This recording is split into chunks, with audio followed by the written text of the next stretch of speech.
leader of the Bukusu resistance of 1895, a brave soldier and a skilled military man. Wanameme is said to have beaten the British soldiers in his first battle against them at Chitemba Hills near Webuye. He died a hero. And not all our 19th century heroes were men. There was a Giriama widow by the name of Mekatilili Wamenza, who distinguished herself as one of the foremost warriors of her time. Born in 1840, she led the Giriama resistance against the British Empire between 1912 and 1915. Her grievance against the British administration using forced Giriama labor that undignified her people. She was arrested twice, put in colonial maximum prisons, and in both instances escaped. The first, as we heard earlier, actually being here in Kisii, where she walked after escaping 800 kilometers back home. Her second escape was from Kismayo in present-day Somalia, and she did escape from there and went back to Kilifi to continue the Giriama resistance. Such spirit of resilience and constant comebacks is what we have banked in our historical records as heroism.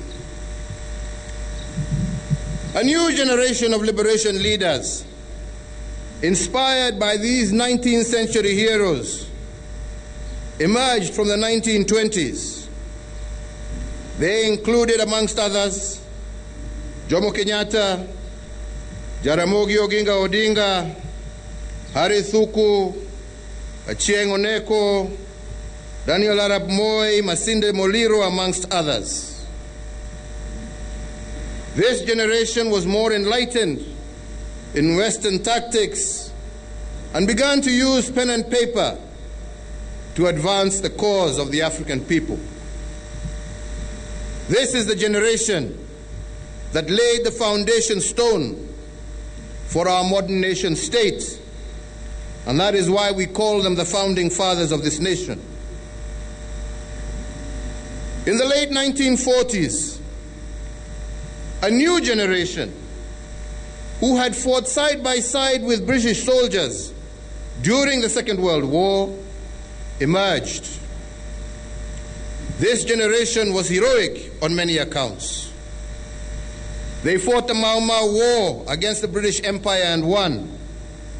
And thereafter, together with the founding fathers, they negotiated and drafted our constituting instruments for the birth of a new nation, and fundamentally, they started the journey of founding our nationhood from scratch.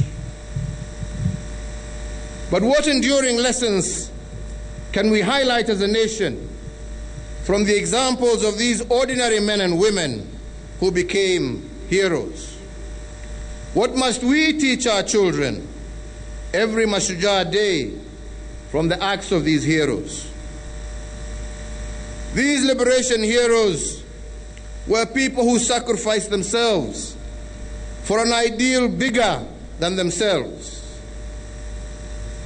These heroes, some of them buried in unmarked graves, understood that there is no weapon more lethal than the will of a free people. They sacrificed for this high ideal, negotiated when they had to, but they never surrendered. Their resolve remained unbroken and unbowed. Some historians have argued that these heroes were extraordinary people, but nothing can be further from the truth. These veterans were ordinary people who became extraordinary because of the choices they made. They did not start out as heroes who did big things. Their heroism was only revealed as they stubbornly confronted obstacles that stood in their path to freedom. They only became heroes, moment by moment, as the liberation of our country from the shackles of colonialism unfolded. So, fellow Kenyans, you may ask why I just said that creating our nationhood is a journey started by our founding fathers, but one that is yet to be completed. I say so, fellow Kenyans, because nationhood is not an event. It is a process.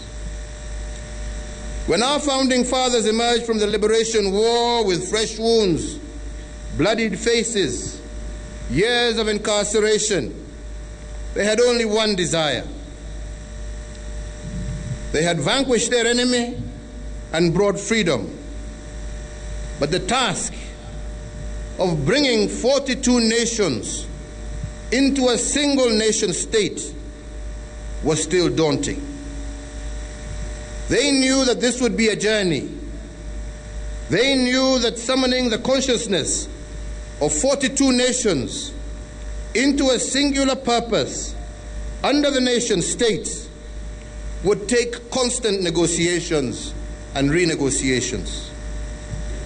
And borrowing from their own historical experiences, the process of constantly reviewing our nationhood would only happen through the unremitting search for a constitutional consensus. This position was strongly advocated by the engineers of our new economic order. They pushed for the practice of constantly building a constitutional consensus. To them, constitution making was not a rigid endpoint. It was a constantly moving target that requires continuous consensus. More so, because they saw constitution making as being a process first and then an act after. While the act of constitution making is an end state in itself, the process is a constant negotiation and renegotiation of nationhood. Guided by this philosophy of constitutional consensus, these heroes went through as many as 4 constitutions before landing on a workable consensus. And their mantra in this search was best captured by the former Vice President Joseph Murumbi when he said, and I quote, "There is nothing wrong with Kenya that cannot be fixed by what is right with Kenya." End of quote. If the Littleton Constitution of 1954 was wrong, it was made right by the Lennox-Boyd Constitution of 1958. When this constitution outlived its consensus, the Ian MacLeod Constitution of 1960 kicked in, and the search for a common ground continued until the Independence Constitution was adopted. But even then, this constitution was adopted as a ceasefire document to facilitate independence. After independence, the Lancaster Consensus was replaced by a new consensus, and the cycle of constantly negotiating our nationhood continued. So, ladies and gentlemen, when I cautioned against constitutional rigidity in my Madaraka Day address this year, this is exactly what I meant. Our founding fathers and our constitutional heroes did not intend our constitutional order to enslave us. They constructed it to serve us. And when it ceased to serve us, we are meant to borrow from the examples of our founding fathers and rethink it. More so, if the national question of the day requires a constitutional settlement. Fellow Kenyans, our country is staring at a constitutional moment. And the national question goes back to the advent of our multi-party system. For indeed, it was after the reintroduction of political pluralism in 1992 that negative politics began to dominate our national arena. The question at hand, and one requiring a constitutional consensus, is therefore, how do we as a people, as a nation, resolve the winner-take-all situation within a context of competitive politics as required by democratic practice? And how do we ensure we fulfill our democratic credentials without tearing apart the diversity of our nation? The question of us versus them must come to an end, fellow Kenyans. And as we exercise our democratic rights, it must never again be at the expense of our diversity. The cardinal principle must always be our unity in diversity. Yes, the 2010 Constitution gave us some remedies, but did it resolve or entrench the zero-sum game in which the winner takes all and the loser goes home with nothing? Are we still in this zero-sum constitutional dispensation that created conflict since the advent of multi-party politics in 1992? And how do we expect as a people to resolve this problem using elections instead of constitutional change? It would indeed, fellow Kenyans, be a tragedy if come subsequent elections we have not resolved this dilemma. And that is why I urge the country to ponder a constitutional consensus around a three-pronged national question. On the one part, the question is political inclusion. Instead of a zero-sum constitutional equation, can we adopt a positive-sum equation? Can we adopt a constitutional arrangement that can take care of our diversity as a people? And on this, fellow Kenyans, we should not give my suggestion the parochial interpretation of creating positions for individuals. I am only urging for a constitutional consensus that accommodates all communities in an election.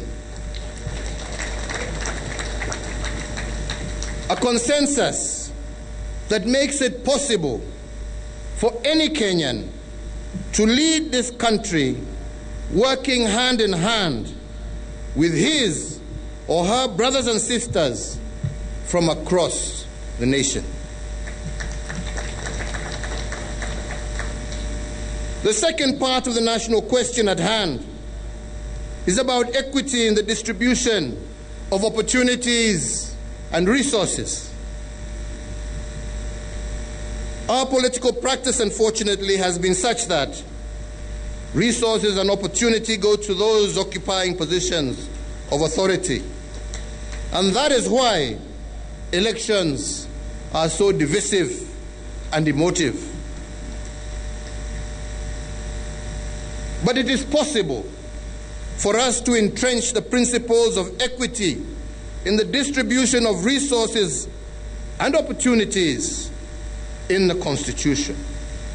This way, it is the Constitution, not individuals, who will guarantee that no one is excluded or left behind. The third part of the national question speaks to the contestations and violence every electoral cycle.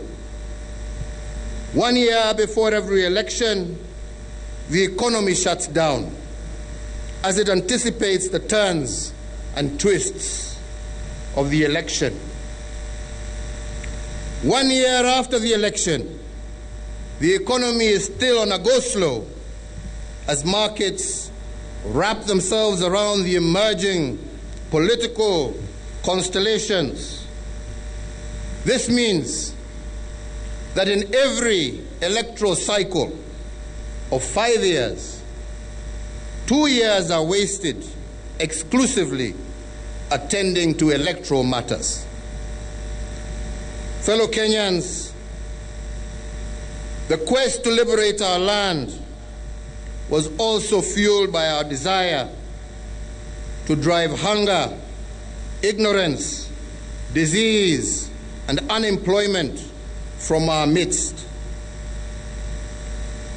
Unless the economy is sustainably expanding to accommodate the youth graduating every year, then what we are doing by removing 2 years is robbing our children of their future.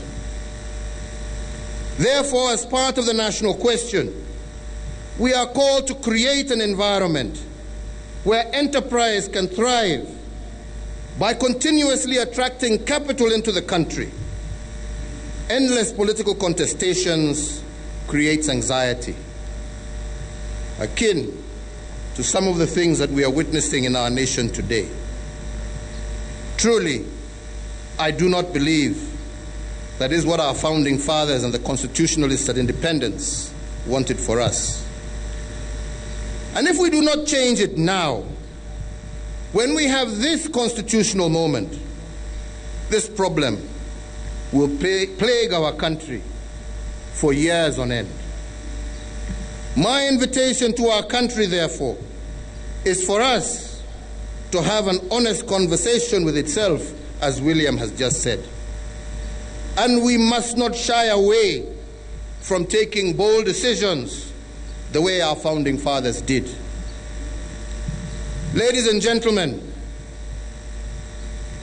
I want to continue by saying that we cannot talk of our independence heroes without mentoring the diaspora fraternity that also supported our liberation struggle, and yet they were not Kenyans.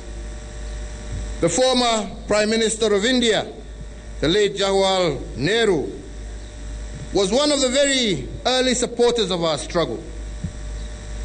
When the Kapenguria Six were put on trial, he provided part of the legal team that defended them. His rationale was that the liberation struggle anywhere in the colonies was a struggle to liberate the human spirit first and to gain self-rule second. The other diaspora heroes of our liberation included the leadership of the Pan-Africanist movement. And indeed, this week marks the 75th year since the 5th Pan-African Conference was held in Manchester between the 16th to the 21st of October 1945. In attendance were men like W.E.B. Du Bois, who presided over the sessions, Men like George Padmore, Kwame Nkrumah, Ras Makonnen, Wallace Johnson, CLR James, and Jomo Kenyatta. This conference pledged to support the liberation movement in Kenya, and indeed they stayed the course. The spirit of Pan-Africanism, imagination, brotherhood without borders, and the craving for an African renaissance is one we need to recapture as we celebrate our diaspora heroes today. We must remember that our founding fathers were Pan-Africanists, and to uphold their vision, we must support the African dream of working together, living together, and building the unity of the African continent.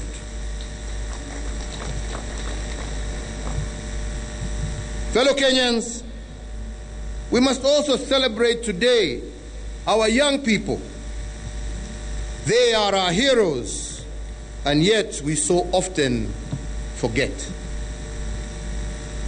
As one statesman once said, and I quote, "We do not own this country. We have just borrowed it from our children, as represented by our young people." And if history is not just a path to the past, but a trail into the future, then a spotlight must be shone on our young people this Mashujaa Day. I remind you all that the makers of this nation were actually dominated by young people who worked closely with a few elder statesmen. Many do not know that the Independence Cabinet and the new administration was also dominated by young people. Many also do not realize that the first draft of sessional paper number 10 of 1965, which became the blueprint vision of our economy, was written by a 29-year-old technocrat known as Japheth Shamala. These young men were not extraordinary. They became our independence heroes because they made more opportunities out of the little they had been given. Instead of focusing on the hardships of building a new nation from ground up, they focused on the possibilities. The Independence War had taught them that energy flows where attention goes.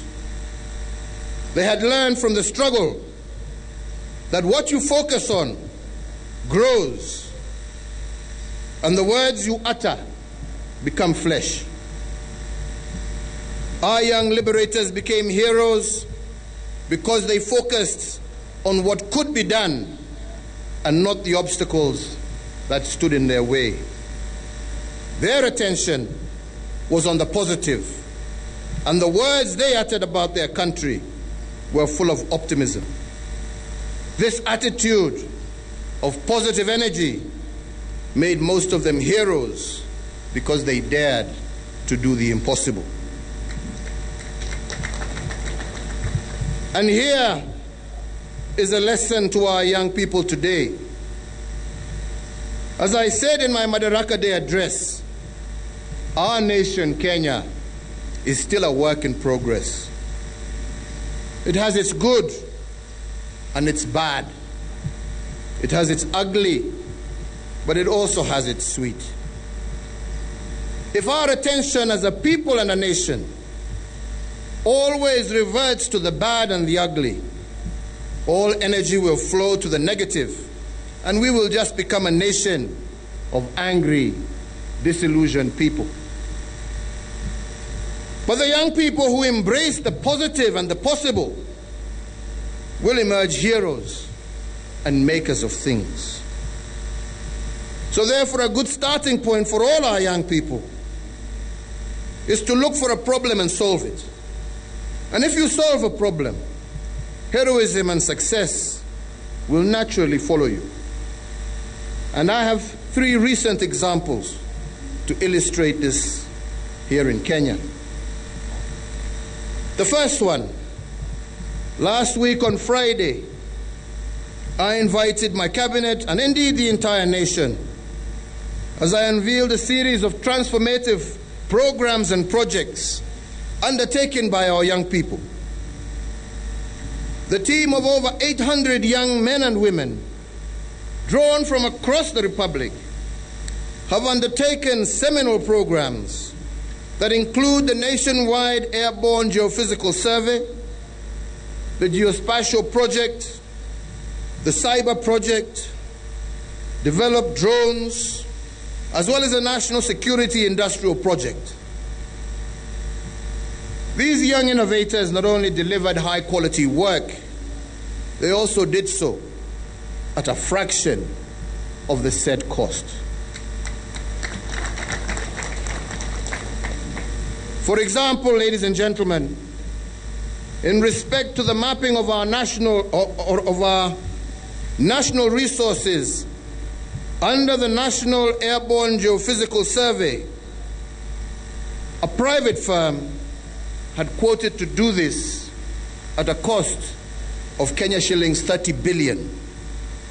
But our team of young professionals have programmed to do the job at a cost of Kenya shillings 4 billion.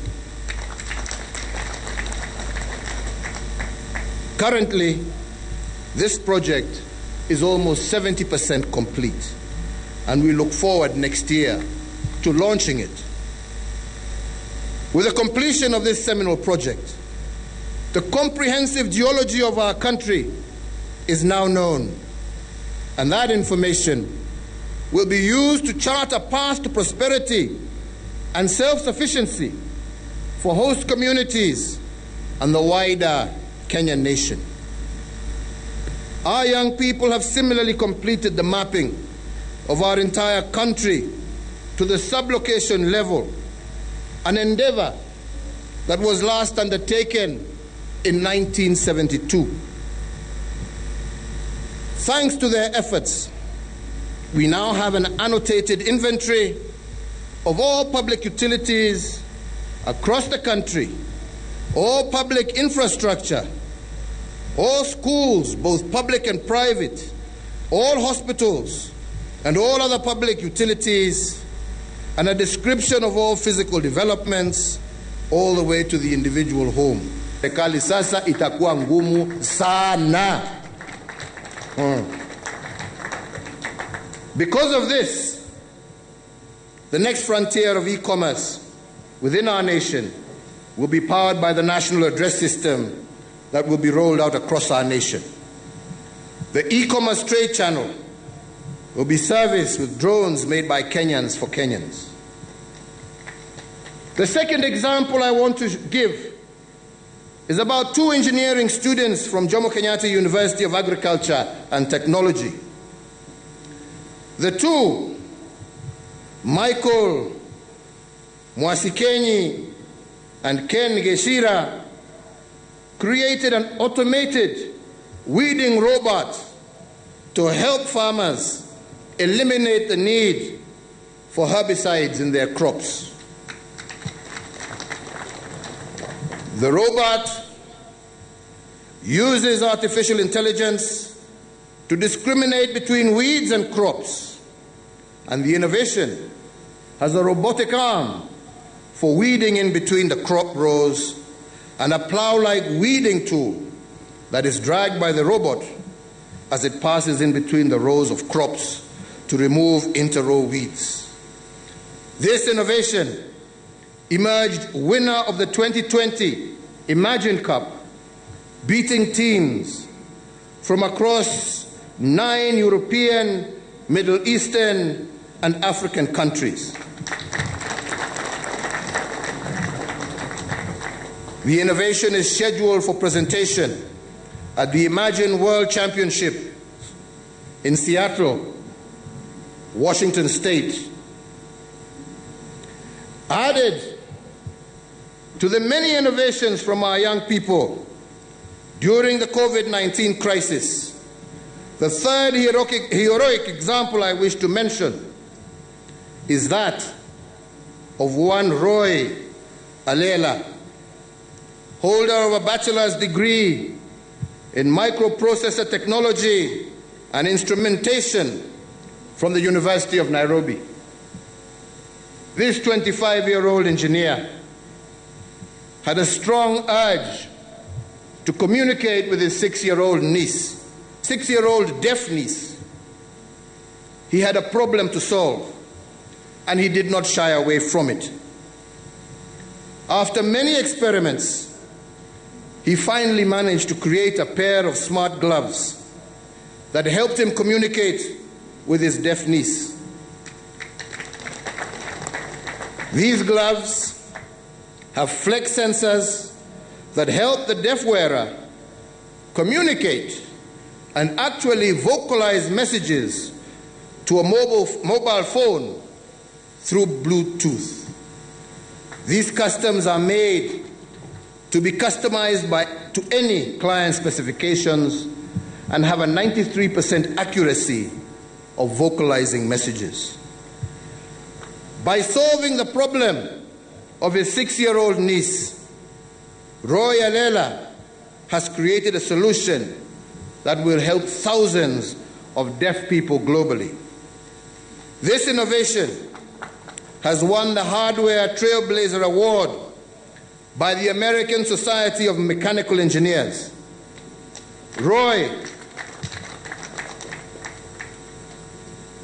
was also the second runner-up for the British Royal Academy of Engineering Leaders in Innovation. With the example, therefore, of the National Security Program, Weeding Robot, and the Smart Glove, it is clear that Kenya has a pool of talented and gifted people. Where those transformative innovations came from, I believe there are many more. All we need do is look. And if our national attention moves to the search for solutions, our natural energy will indeed flow to a positive place. Fellow Kenyans, allow me to end my address today by recording 2 Mashujaa lessons from our founding fathers to our young people. I am compelled to do this because one statement said, if it was not for the elders correcting the mistakes of the young, there would be no state. My intention today is not to correct, but to point our young people in a direction that will make them heroes in their times. The first lesson from our liberation heroes is that it's got to be me. It's got to be me, and it's got to be me. That is, if anything will happen, it all depends on me. If change will happen, do not expect your neighbors to be the one to cause it. You are the one to do it. Answer the summons of change and be the driver of that change. All you need do is show up at the arena. Theodore Roosevelt once said that the man who matters is not the man who stands by the wayside criticizing, saying how things could have been done better.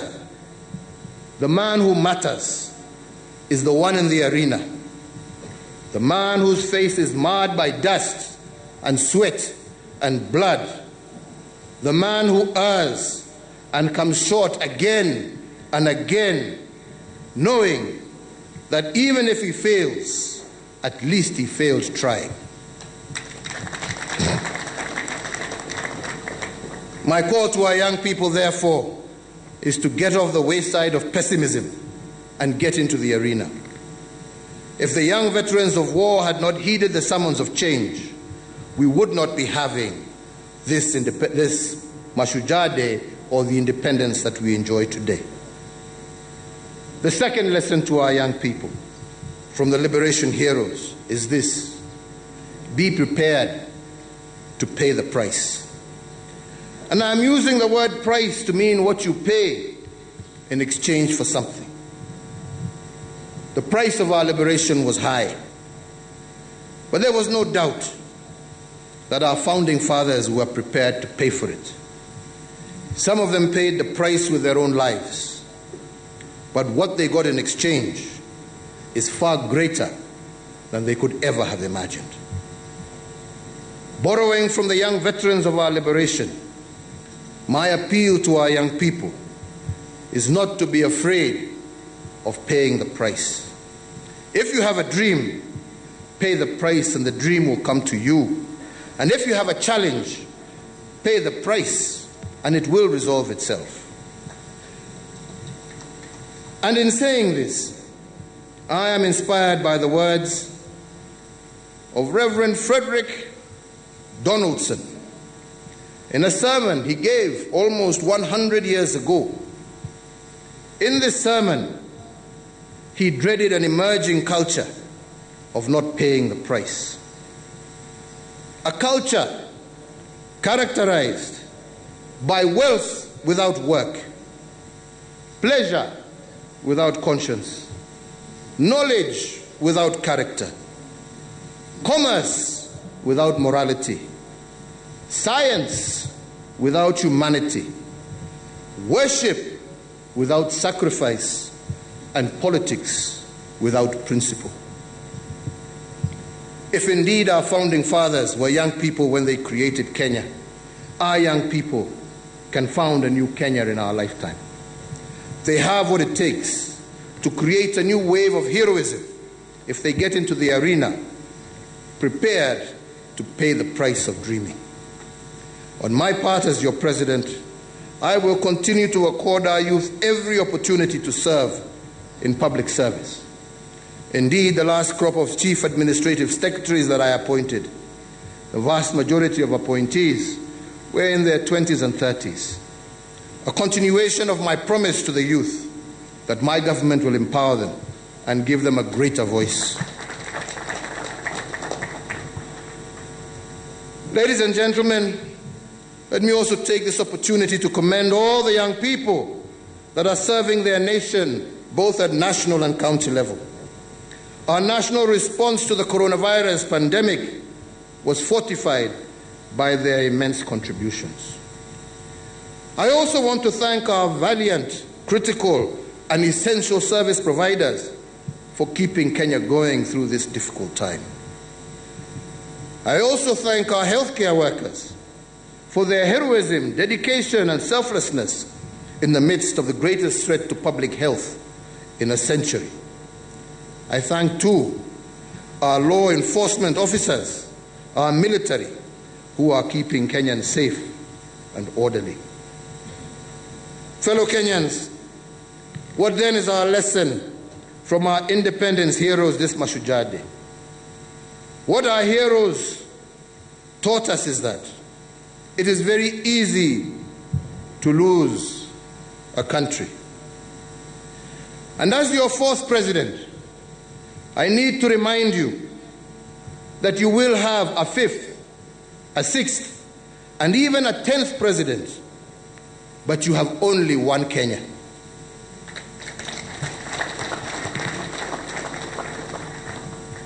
This is all we have, and it is imperative that we all must protect it at any cost. So, ladies and gentlemen, I cannot conclude this address without honoring our COVID-19 heroes. In particular, I want to give special mention to our departed health workers, such as Dr. Doreen Lugliki of Nairobi South Hospital, Clifford Mburia of Kitengela Medical Center, Moses Ringera of the University of Nairobi Health Services, Marian Awor of Rachuonyo Hospital, amongst others. Their memory will forever be engraved on our hearts. These brave souls paid the ultimate price, and like our founding fathers, they teach us that heroes are ordinary people who are made extraordinary by unusual circumstances. Similarly, And given the fear-ridden circumstances our COVID-19 heroes found themselves in, they teach us that heroism is not the absence of fear, it is the conquest of fear. On this day, we are called on to embrace the challenges of our times with courage and fortitude, and to seize the constitutional moment to redefine our future and our shared prosperity. And in so doing, we will live to the call of our founding fathers when they secured our independence. I thank you. Mungu awabariki, Mungu alinde, Mungu alinde taifa letu la Kenya. Asanteni sana.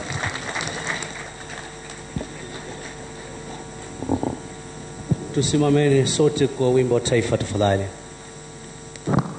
Asante, niombe tuketi kwa kifupi. Na kabla ya wimbo wa taifa, Mheshimiwa Rais, naomba kwa heshima uniruhusu nimwite mwenyekiti wa kitaifa wa kamati inayoshughulikia masuala ya National Integrated Identity Management System NIMS, Waziri Dr. Fred Matiang'i, atuongoze kwa kipindi kifupi. Waziri, karibu.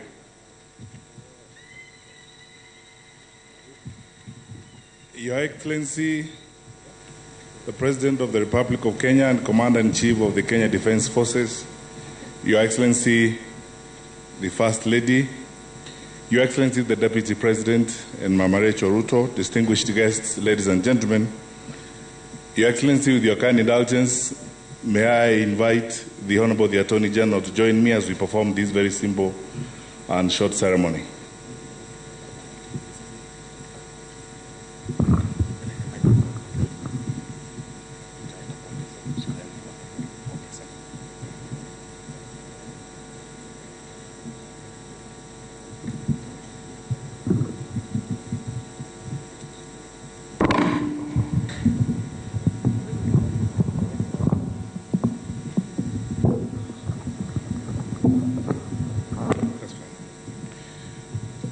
Your Excellency, about just over 2 years ago, under the National Security Project, you directed that we commence the National Integrated Identity Management System. The focus has been explained several times before in several occasions. It's intended to basically integrate public personal data so that every Kenyan gets a single identity we call a single source of truth, or in Kiswahili, huduma number. Your Excellency, it's my pleasure now on behalf of my colleagues in the Interministerial Committee to report on this historic day that the process is now complete and we have actually developed the huduma number.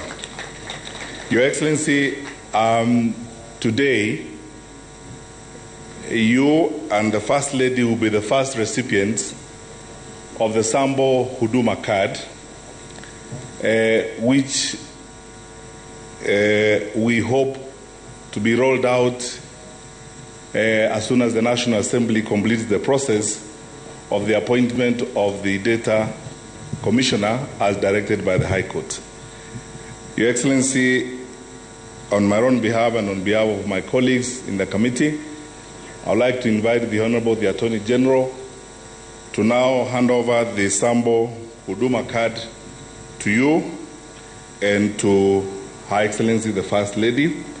And thereafter, Your Excellency, I request you to hand out 10 Sambo Huduma cards for validation to 10 individuals, and therefore guide us on the rollout that will begin strictly in compliance with the directions of the High Court as soon as the National Assembly is done with the process of the appointment of the Data Commissioner.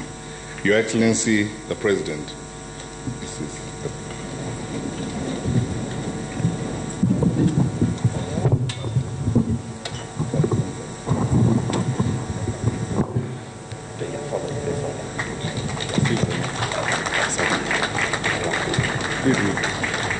There we have it, huduma number for His Excellency the President and Her Excellency the First Lady.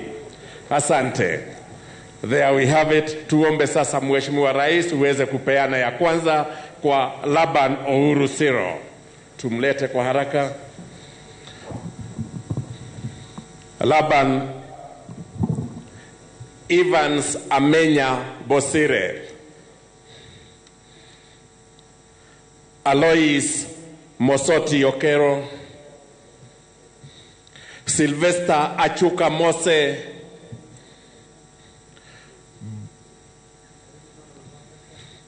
Boniface Moseti Oyaro,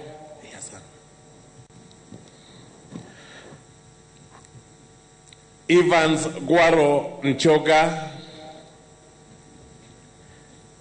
Kevin Buire Mubandi, Lawrence Nyanuga Omambia, Evans Michael Mose, na wa mwisho Henry Lerioka Nyabuto Oderi. Asante.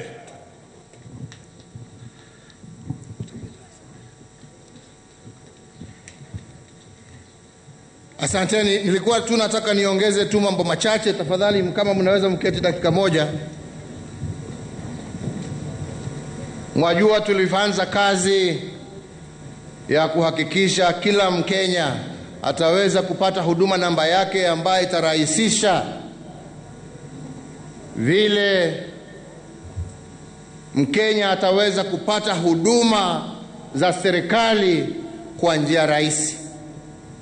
Na vile nilisema wakati tulikuwa kule Manyani, vijana wetu wamekuwa wakifanya kazi kwa bidii na tayari sasa wamemaliza shughuli zao, na sisi kama serikali tuko tayari kuanza sasa kupatia Wakenya kadi zao za huduma, na ndio waweze kupata hizo huduma zao aidha online kwa njia rahisi, na ile laini kubwa tulikuwa tunapanga kila wakati katika maofisi ya serikali iishe, badala ya masaa ya kupanga laini mtu akitafuta huduma awe anaendelea na biashara yake, anafanya mambo yake pahali alipo na anapata huduma yake kupitia hiyo kadi. Hiyo na kurahisisha huduma kwa wananchi ndio ilitusababisha tufanye hivyo. Kwa hivyo leo mumeona nimewaonesha yangu, na zingine vile tumesema ni sample. Sisi Bwana Spika, tunagojea sasa nyinyi mumalize kazi yenu. Jameni, mumalize kazi yenu na ndio Wakenya waweze kufurahia hali yao. Jameni, au ni namna gani? Wanakemunya, na ningependa tafadhali wajumbe wote wasimame. Tuko na viongozi kwanza. Unajua kuna order. Kiongozi wa walio wengi kule bungeni, National Assembly, Bwana Kemunya. Kiongozi ya walio wengi katika Senate, Bwana Pogisho. Mdogo wa kiongozi ya walio wengi, Mheshimiwa Jimmy Angwenyi, mtoto wa kwenu. Mheshimiwa James Orengo, kiongozi wa minority. Mheshimiwa Junet, Chief Whip wa minority. Mheshimiwa Ongeri ndio ambaye I think ndio Public Accounts Chairman, yeye ndio anahakikisha ya kwamba hatuibi pesa. Na hawa wengine nafikiri msalimiane tu, na asante kwa kuja kusherekea pamoja na sisi. Ningependa pia kuchukua nafasi hii kurecognize viongozi wenzangu kutoka na viongozi wa vyama mbalimbali wenzangu ambao wako hapa. Tuko hapa na ndugu Stephen Kalonzo Musyoka, na yeye ndio kiongozi wa chama cha Wiper. Tuko hapa na ndugu Musalia Mudavadi, yeye ndio kiongozi wa ANC. Tuko hapa na ndugu Moses Wetangula, kiongozi wa Ford Kenya. Na hii ndiyo tunataka jameni. Kenya ni yetu sisi wote. Tupendane, tushirikiane. Kushindana sio wadui. Matusi haijengi. Tutafutiane, tunaweza, we can differ in terms of policies, in terms of programs. That is fine.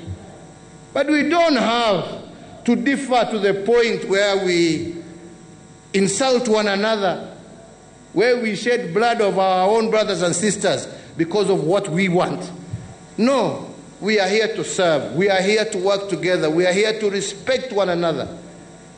And if we respect each other, you will also be respected. So I want to say I am truly grateful. Nimefurahi sana kuwaona hapa mkija kuungana pamoja nasi na Wakenya wote pahali popote walipo kusherehekea siku hii ya mashujaa, na mimi natarajia kuendelea kufanya kazi pamoja nanyi na viongozi wote kwa niaba ya wananchi milioni 45 wa Kenya wazalendo. Nasema Mungu awabariki, Mungu awalinde, na tuendelee na umoja na amani katika taifa letu la Kenya. Asanteni sana. Thank you. Asante sana Mheshimiwa Rais. Naomba sote kwa heshima tusimame kwa wimbo wa taifa. Kidogo tafadhali, kidogo. Sorry. Nimefanya makosa na sasa hiyo mambo ya huduma yangu inaweza kuanguka kwa sababu nimesahau kutaja hapa tuko na kiongozi wa one of the arms of government which is the judiciary, ndio yuko hapa, Chief Justice wetu, tuko pamoja naye hapa. Asante sana Chief Justice. Tuko hapa na Speaker wa the National Assembly Bwana Justin Muturi, uko hapa. Tuko hapa na Speaker wa Senate, na yeye pia tuko naye hapa. Sasa mtapitisha, si ndio? Asante sana. Wimbo wa taifa.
Asanteni sana. Kwa ruhusa ya Mheshimiwa Rais, nitaomba sote tulio kwenye jukwaa rasmi tutatulia as I announce the departure protocol.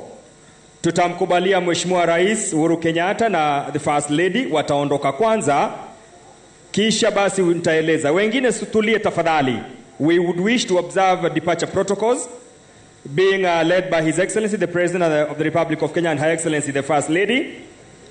Watafuatwa na Mheshimiwa Naibu wa Rais na Bi Rachel Ruto. Tulia tafadhali so that we observe departure protocols. Atafuata Speaker wa Bunge la Kitaifa, Speaker wa Seneti, Honorable Chief Justice, the former Prime Minister, Head of Public Service, the Cabinet Secretary Interior, Cabinet Secretary Defense, Chief of Defense Forces and their servicemen, and the service commanders, Governor of Kitui basi ya kuhutubia zaidi ya watu 4,000 ambao wamejumuika katika uwanja huu wa Gusii, kaunti ya Kisii, wakati wa maadhimisho ya 11 ya mashujaa. Na vile vile ungehesabu kama ilivyokuwa hapo awali ilipokuwa ikiitwa Kenyatta Day, basi ingekuwa ni maadhimisho ya 57, lakini kwa sababu katiba ilibadilika na ikabadilisha hata mpangilio wa sherehe hizi za kitaifa, ndio basi tuzaita Mashujaa Day. Na leto yale ambayo wengi labda hawakuyatarajia yamechipuza hapa, hususan swala la BBI. Tulitangazia watazamaji wetu hapo jana kwamba viongozi wa ODM wa jopo la BBI wapo hapa, na nimeweza kuwaona baadhi yao, na kama kuna yeyote ambaye alikuwa labda na wasiwasi ama tashwishi kwamba ripoti hiyo itakuwa inazinduliwa hivi karibuni, hata labda kesho ama kesho kutwa, basi swala hilo limekuwa bayana. Gashuri, ni kweli kwamba kikosi chetu cha siasa hakigongi nje, kinagonga ndipo, na ndio maana hapo jana usiku uliweza kuwadondoshea Wakenya kwamba chembe za BBI huenda zikashuhudiwa hapa leo katika maadhimisho ya mashujaa, na ndio ni masuala ambayo tumeweza kuyaona. Rais Uhuru Kenyatta, ama tukiweza kwenye orodha, kinara wa ODM Raila Odinga ameweza kulizungumzia swala hilo, akisema kwamba kampeni za BBI zilizinduliwa katika uwanja huu wa Gusii tuliko hivi sasa, na akasema kwamba treni ama gari moshi la rege liliendelea hadi Mombasa, kote Meru na hata Kakamega. Na sasa kulingana na Odinga ambaye ni handshake partner wa Rais Uhuru Kenyatta, anasema kwamba sasa wachezaji wa rege wamepasha misuli moto, rege imekuwa kwenye mapumziko, na sasa wachezaji wako tayari kurejea uwanjani. Hayo ni matamshi ambayo tukiweza kuchanganua ni kuashiria tu kwamba ukitizama ama ukisikiliza hotuba ya rais, imejaa wosia kwa Wakenya na ombi kwa Wakenya kuanza safari ya fikra kuhusu mabadiliko ya katiba. Na vile vile leto, ukizungumzia hotuba ya Rais Uhuru Kenyatta, hata ingawa hakusema kwa kindani kuhusu uzinduzi wa ripoti hii ama kukabidhiwa ripoti hii na jopo hili la BBI, nikiliangalia swala hili kwa kina, naona kwamba hivi karibuni, wanasema wengine kesho, wengine wanasema kesho kutwa, lakini tuseme tu kuanzia kesho, wakati wowote kuanzia kesho, ripoti hii atakapokuwa nakabidhiwa, kuna swala moja ambalo wamelizungumzia kuhusu swala moja lakini kwa masuala matatu pamoja. Swala la kuwajumuisha wote katika uongozi, wanasema inclusivity. Swala la pili ni swala la chaguzi ambazo zinaibua utata kila msimu wa uchaguzi baada ya miaka 5, na la mwisho swala nzima la kuhakikisha kwamba kuna ugavi sawa wa rasilimali za umma. Hayo masuala matatu ni masuala mazito sana, na vile vile kiligusia swala hili, umeshuhudia tetesi na mihemko ya BBI ikisemekana kuna nafasi ambazo zinabuniwa za watu wachache. Kwa mara ya kwanza Rais Uhuru Kenyatta akiligusia swala hilo kwa moja na kudai kwamba sio kubuni tu nafasi za uongozi kwa wachache, lakini kuhakikisha kwamba kuna ile hali ya kuwajumuisha wengi katika uongozi. Anasema kujumuisha jamii zote katika masuala haya ya uongozi. Lakini la muhimu vile vile ni vizuri kuligusia swala ambalo naibu Rais William Ruto ameligusia, swala la akisema kwamba hata ingawa kinara wa ODM Raila Odinga anasema ya rege, basi rege hiyo iwe kwamba itakuwa ni mjadala wa kuwajumuisha wote. Na hili linatokana mambo ambayo tumeyashuhudia katika mikutano mbalimbali ambayo ameihutubia katika maeneo mbalimbali, akisema kuna wale wanasema ni rege ya BBI ama ni kuwapatia wale ambao ni walalahoi nafasi za kujiimarisha kiuchumi. Naam, ni kweli kwamba, na ukijaribu kutazama matamshi ya naibu rais, ni kwamba imekuwa pambio yake kusema kwamba japo wengine mnasema kwamba lazima ama hakuna atakaye simamisha rege, anasema kwamba huenda mkawa badala ya kujenga ufa munaendeleza kampeni ambazo huenda ikawafanya mkajenga kuta. Manake anasema kuna ama jinsi kampeni za BBI zilianza kupangwa hapa katika Kisii, Garissa, Kakamega, Mombasa, kumekuwa na ile swala wanasema ama vikundi viwili vikijitokeza, kikundi cha tangatanga na kikundi cha kieleweke. Kulingana na naibu rais na katika misururu yake ya mikutano, wanasema kwamba iwapo tutaenda mtindo huo, basi huenda hata treni hii ya BBI ikakosa kufikisha Wakenya pale ambapo viongozi wawili, Rais Uhuru Kenyatta na Raila Odinga, wanaazimia. Na tukitamatisha swala hilo ni kwamba vile nimemsikia Rais Uhuru Kenyatta akijaribu kuwarai viongozi wote kwamba wawe na mjadala ambao ni wa kuwaleta Wakenya pamoja na wala sio kuwatenganisha. Hata kuna ngoma moja imeporomoshwa hapa na vijana wanamuziki kutoka kaunti hii ya Kisii, na nimeona hata wale viongozi wa kisiasa ambao huwa kwa kawaida wana mitazamo tofauti kisiasa wakijumuika kwa pamoja na kurindima ngoma yenyewe pale. Na pilika zenyewe iwapo zitakuwa zinashuhudiwa, taziangalia tu kwa undani tuone ni yapi ambayo yatakuwa yanajiri. Na kutoka hapa rais na viongozi wengine wanaelekea katika chakula cha mchana, na vile kutakuwa na hotuba zingine ambazo zitakuwa zinafanyika pale, baadhi ya mambo mengine. Lakini Leto, hatuwezi kutoka hapa kabla hatujaligusia swala la huduma namba. Ni huduma namba ambayo imeibua utata sana, hata kukawa na kesi mahakamani. Na utakumbuka hata katika mihadhara ya kisiasa kumekuwa na swala hili likisemekana kwamba kuna kata kampuni za kigeni ambazo zimeletwa hapa, hata ikadaiwa kwamba kuna njama ya wizi wa kura kupitia kadi hii ya huduma. Na rais alipokuwa pale Savo juma lililopita akisema wale Wajerumani mlikuwa mnaambiwa ndio hawa ambao ni wa Kenya. Na swala hili ambalo pia limekuwa likiibua utata ni kana kwamba sasa linaonekana kutamatika, kwa sababu kadi zenyewe zimeanza kuzinduliwa. Itarajiwe kwamba sasa bunge litamuidhinisha kamishna wa data Immaculate Jenge Kasait ili swala hilo liweze kutatuliwa na Wakenya waanze kujipatia huduma namba yao, na itarajiwa kwamba itatumika kama ilivyotarajiwa, lakini sio kwamba itakuwa chanzo cha mzozo mwingine. Ni kweli kwamba kwa wiki kadhaa tangu nilipokuwa na naibu rais katika hafla yake eneo la Kajiado ya Kati, ambapo swala hili liliibuka, ni kwamba serikali imechukua mkondo fulani wakahakikisha kwamba ama kujaribu kuwarai wa Kenya kwamba wasije wakapotoshwa na baadhi ya wanasiasa ambao wameanza kusema kwamba huduma namba ni njama ya wizi wa kura ya mwaka wa 2022. Na ndio pasa jinsi ulivyosema, kumekuwa na mkutano ama Rais Uhuru Kenyatta alipokuwa katika kaunti ya Taita Taveta alizungumzia swala hili. Na hii leo swala hili pia limejipuka na nini limefanyika.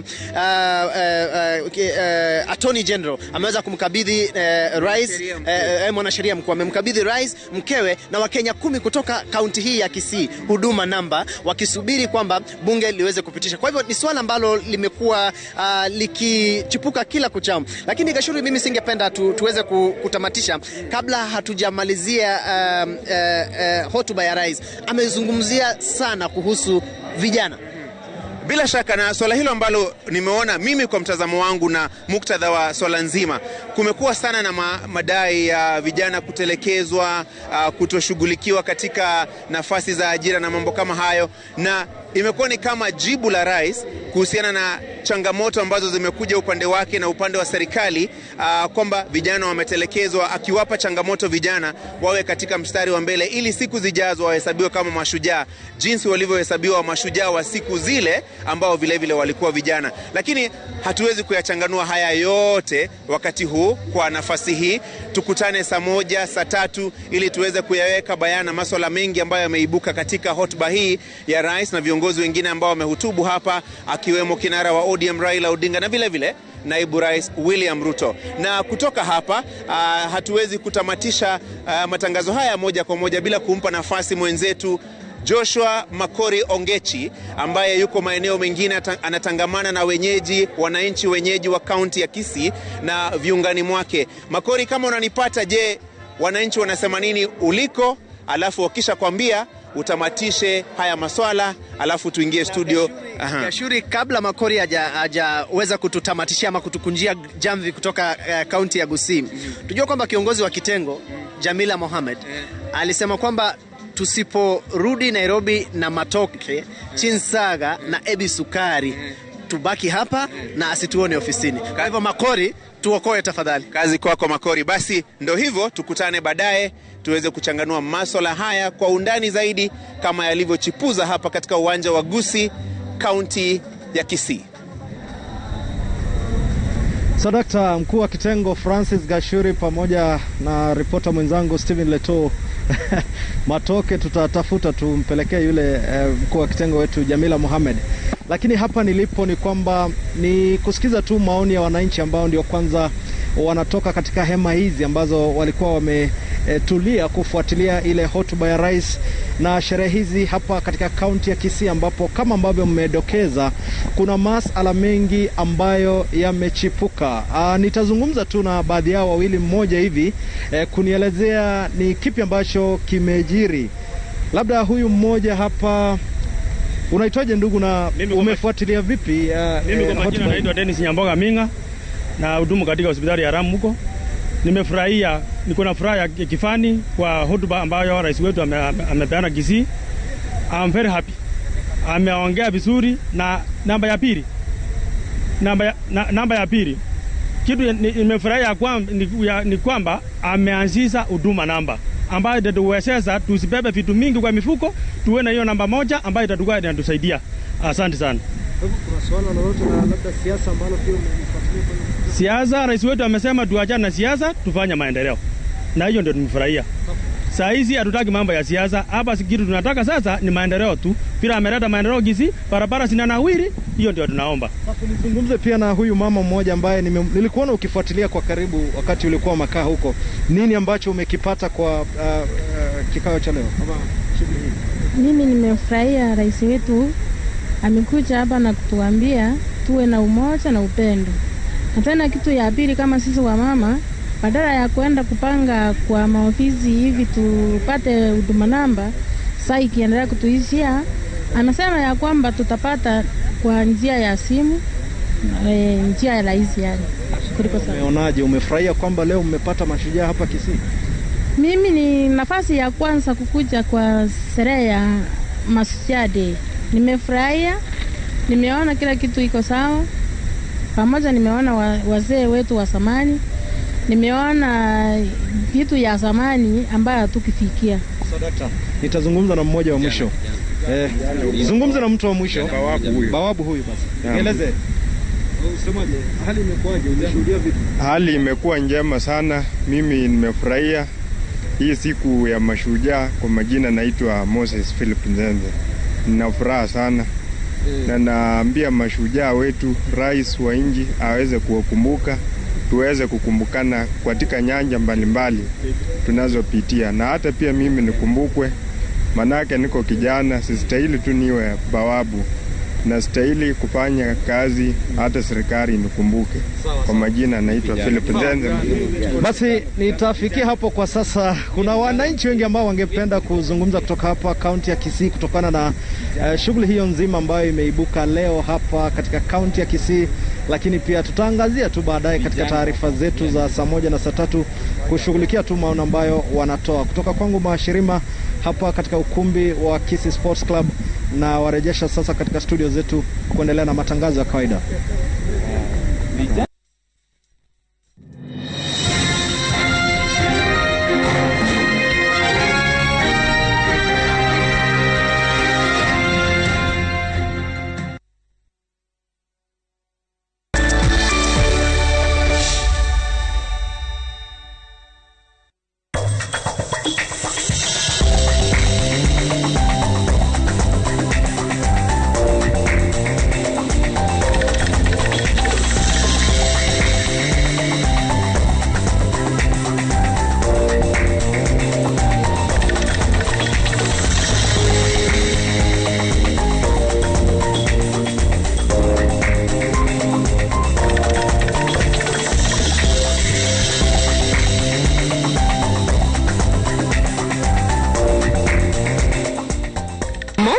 Thanks to its ultra-absorbent particles, can keep more liquid than the other diaper brand, so you can use it comfortably all day long. You should also try Molfix.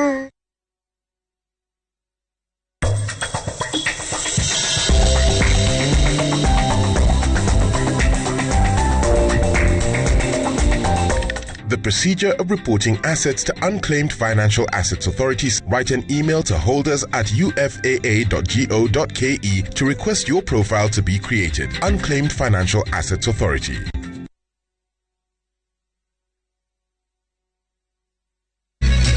It is said that love begins in a moment and grows over time. You deserve to be with the man of your dreams. You have to remove Nicolas from your heart. I'm here to hold you anytime you want. Can the same be said of Nicholas and Victoria? You abandoned me just when I needed you the most. He is a good man. Do you like Nicolas? Now you have Nicolas all to yourself. From this moment on, you are invisible to me. It's like you don't exist. Tonight's episode of Soltero is already on Viusasa. Watch it now and get the story ahead of everybody else. Hello, Susan. Yes, you. Holding that pack. I know you've been avoiding me because in the past I've made you uncomfortable. Maybe even caused you pain. But I want you to know that I have changed. For you. Hey, what is this? You can love me again if you're willing to give me another chance. Meet me at aisle 4.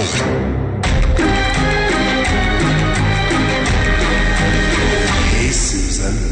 It's lactose free.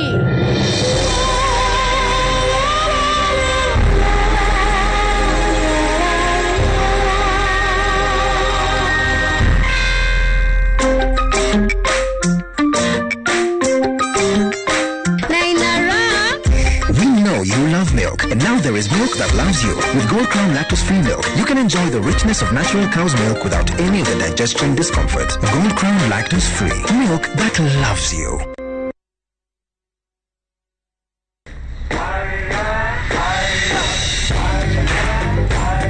Africanacity is Paul Kihuha turning scrap metal into affordable film equipment.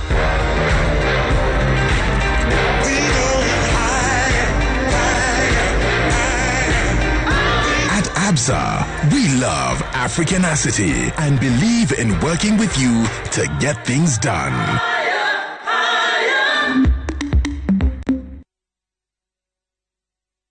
Zile beti zingine tulikuwa tukiweka, tunajaribu kupiga gari start, utapata gari na engine na run slow chong nge. But venye tulichukua tu beti ya chloride tukaweka hapo, tulipiga gari start ilikuwa one kick. Chong nge drun gari kanguruma.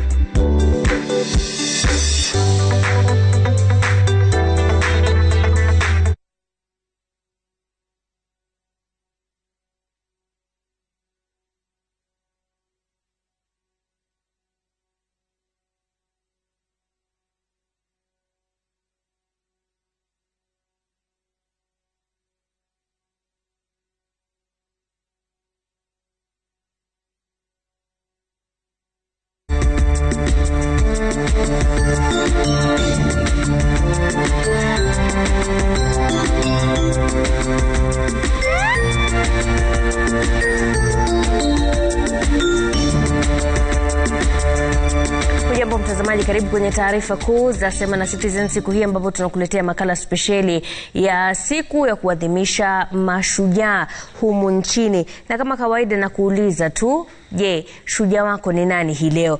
Mimi kwangu nitasema ni kila mtu anayetekeleza wajibu wake bila mapendeleo na kuitisha kitu kidogo. Wale watenda wema, nenda zako. Niambie basi, mashujaa wako ni yupi? Nambari ya rafa ni 22422. Tuanze basi na taarifa kutoka Kisii, ambapo sherehe rasmi za mashujaa zimeandaliwa leo katika uwanja wa Gusii, kaunti ya Kisii. Sherehe hizo zilizoongozwa na Rais Uhuru Kenyatta zilihudhuriwa na Wakenya takriban 4,000 waliohitajika kuzingatia masharti ya kukabiliana na ugonjwa wa COVID-19. Mwanahabari mwenzangu Stephen Leto yuko huko na anaungana nasi hivi sasa. Hujambo Leto, kuna mengi ambayo yameibuka, mojawapo ikiwa ni kuhusiana na kadi ya huduma pamoja na siasa. Hebu tueleze wenyeji huko wanasemaje kuhusiana na yale ambayo yamejiri uwanjani. Na Mashirima, happy Mashujaa Day kwako kwanza ama mwanzo kutoka Gusii. Ni kwamba umetazama wenyewe kwenye runinga jinsi mambo yalivyokuwa hapa katika uwanja wa Gusii, Rais Uhuru Kenyatta akiongoza maadhimisho ya siku ya mashujaa hii leo. Masuala mengi yakijitokeza katika hotuba ya rais, mmojawapo likiwa swala zima la BBI. Na Mashirima, sitaki kuandika na mate ilhali wino upo. Ninaye hapa katibu mwenza katika jopo la BBI Paul Mwangi. Swala la BBI limezungumziwa kwa mapana sana hapa, haswa katika hotuba ya rais. Hebu tueleze, je, mbona wewe upo hapa siku hii leo ya Mashujaa? Kwanza sisi kama kamati tulikuja kusherehekea siku ya Mashujaa. Ile tu ni kwamba tukua sisi sote, kwa sababu mwenyekiti wetu Senator Yusuf Haji hakuweko, ambao ameugua kidogo, na katibu mwenzangu ambao ni balozi Ambassador Kimani na hakuweko sababu anatembea kidogo kwa safarini. Lakini sisi sote tulikuwa tunakuja kusherehekea Mashujaa, na tunatarajia kwamba tukiwa huku kwamba tena tutapewa shahada ambao tulipewa mwaka uliopita za Elder of the Burning Spear. Na tunatarajia kwamba tutamkuta rais na kwamba ataweza kutukabidhi hizo shahada. Na je, Wakenya watarajie nini katika ripoti hii? Siwezi kuyazungumzia ambayo yatakuwa katika ripoti. Itabidi kila mtu basi tutagoja kama tulivyo ripoti ya kwanza, tutagoja alafu tutaisikia vile itakuwa ikisema, na nadhani hatutagoja sana sababu imekuwa tayari kutoka mwezi wa June. Ni vile ile mambo ya COVID iliingia, ikawa ni vigumu sana sisi wote kukutana ndio tuweze kupatiana hiyo report. Lakini sasa kwa sababu inaonekana kwamba mambo ya relax kidogo, yaonekana tutaweza kupeana ripoti. Hivyo basi Wakenya wasubiri hadi lini? Wajua sasa sisi tutasema, itabidi rais mwenyewe ndio atatuita. Labda tukiwa hapa atatuita, hatujui, tutamuomba kama yuko tayari. Kama hayuko basi tutagoja mpaka siku ile atatuita. Lakini leo tuko huku, tutalala huku, na tukiambiwa kwamba tuwatarajiwa tutaenda. Sisi sote tuko tayari. Asante. Mashirima, nimekuambia siwezi andika na mate ilhali wino upo. Basi Paul Mwangi amewadhibitishia kwamba sasa ni subra tu, wakati wowote kuanzia sasa basi huenda Wakenya wakaweza kupata ripoti hiyo ya BBI, na kama alivyosema rais, waanze kusoma ripoti hiyo na waweze kuangazia masuala humo ndani kwa kina. Tumekuwa hapa na mwenzangu Francis Gashuri tukitazama tu masuala yote ambayo yamekuwa hapa ndani ya uwanja huu.